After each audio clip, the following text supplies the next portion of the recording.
Hi guys, if you're looking for the perfect entry-level smartphone, then I have maybe the perfect solution for you.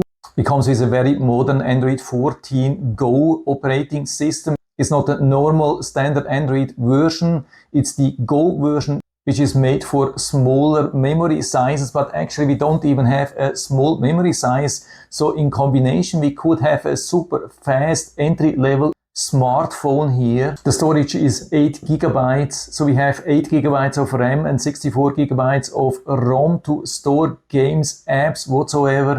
And the memory is even expandable up to 1 TB.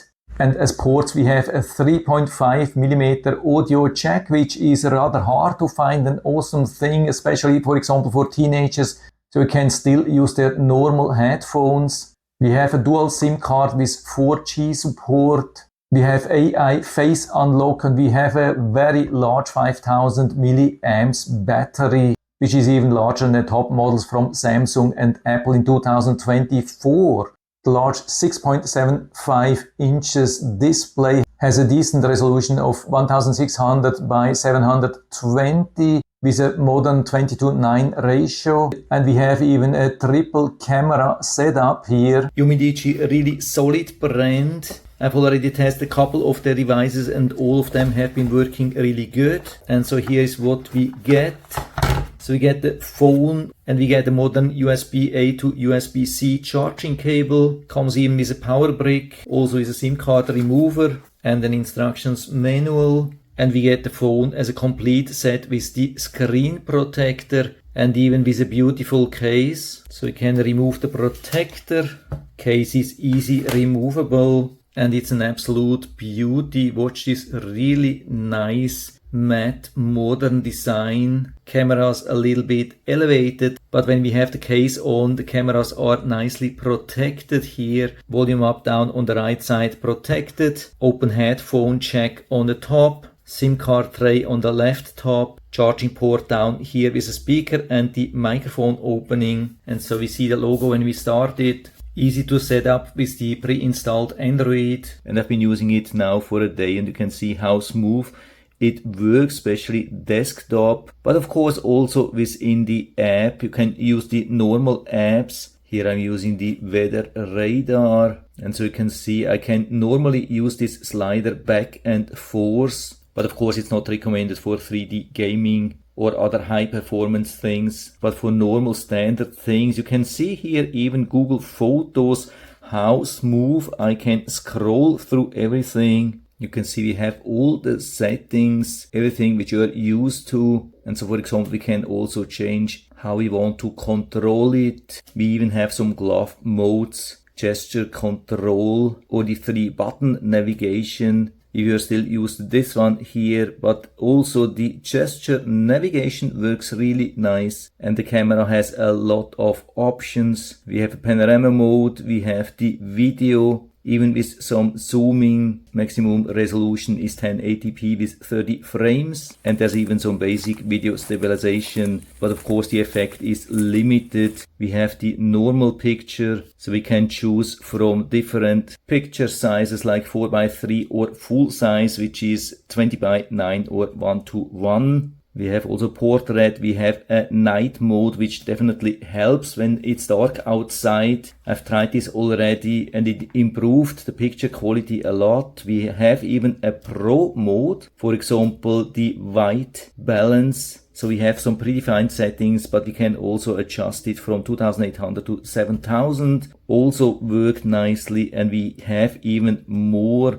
like a time lapse or special QR code detection. Of course, it's not an action camera or high quality DSLR camera or something like that, and it's definitely recommended to use a tripod no matter if you're using in normal mode or selfie mode. This helps definitely a lot. Microphone test 1 2 3 4 5, selfie, video and microphone test, selfie and microphone test, selfie and microphone test. I've also tested the OS version. We have definitely confirmation of Android version 14, and we have also confirmation about the RAM, physical RAM 4GB, but virtual RAM is 4GB, so we get then a total of 8GB. Screen resolution also confirmed. And Geekbench 6 CPU benchmark also about what we have been expecting. So we have a single core score of 198 and a multi-core of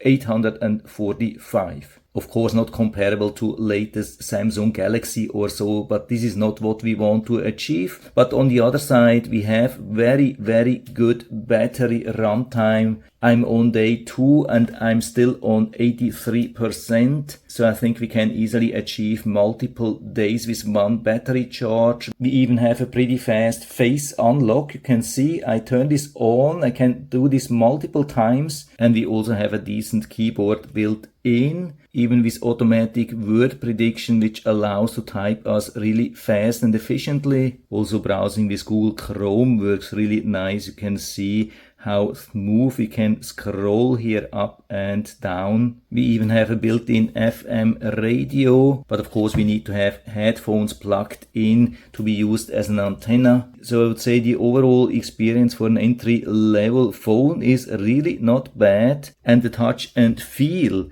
is absolutely awesome. I like the style. I like how nicely it holds here in my hands. It has never slipped away. Nice grip, beautiful. I would say it has about the same size as a Galaxy S23 Ultra. So a really large screen. You can see narrow bezel. That's exactly what we want. Beautiful, bright screen, and it's for the size definitely very lightweight. It has still the same size as one of the premium top smartphones, but much less weight despite the large battery. So I would say apart from the limitations regarding speed and camera, this is an absolute awesome beginners or entry level phone. So if you're interested, I'll put down the link to the Amazon listing down into the description so you can check it out and order one for you if you like it. And I hope I've been able to help you a little bit with this video. If you have any questions or comments, just write to the comment section below, and I'm always happy to talk about these things. And if you like the video, give me a thumbs up, subscribe my channel. Thanks for watching. See you next time.